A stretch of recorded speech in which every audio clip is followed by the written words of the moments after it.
C'est sûrement l'ultime opportunité pour les groupes armés encore actifs en RDC de définir leur avenir en optant pour l'une de deux options qui s'offrent à eux.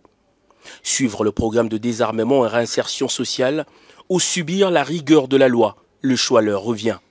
Ce lundi matin, ils étaient près de 200 à prendre part au 3e round de consultation politique de Nairobi, présidé par Ndayishimiye, président du Burundi et président en exercice de la communauté des États de l'Afrique de l'Est. Le président Félix-Antoine Tshisekedi, qui a pris part par visioconférence à l'ouverture de cette discussion, a en garant de la nation tenté de réanimer l'âme patriotique de ses compatriotes. Souvenez-vous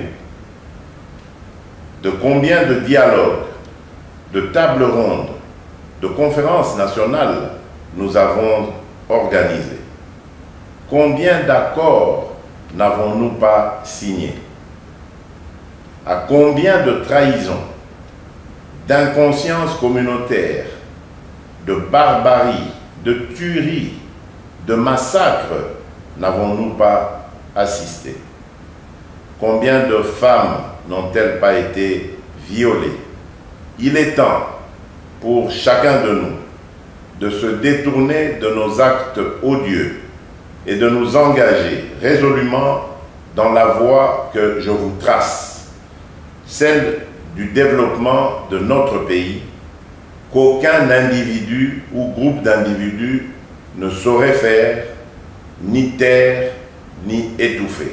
Cette discussion avec les représentants des groupes armés et la société civile de province de l'Est du pays devrait aboutir à une feuille de route pour formaliser la cessation définitive des hostilités et intégrer le PDDRCS qui, contrairement à l'ancienne vision, se fonde sur une approche du désarmement et démobilisation en mettant un point d'honneur sur les relèvements communautaires, suivant laquelle la réinsertion des ex-combattants se fait dans une logique de cohésion sociale au sein des communautés et non au sein de forces armées de la République.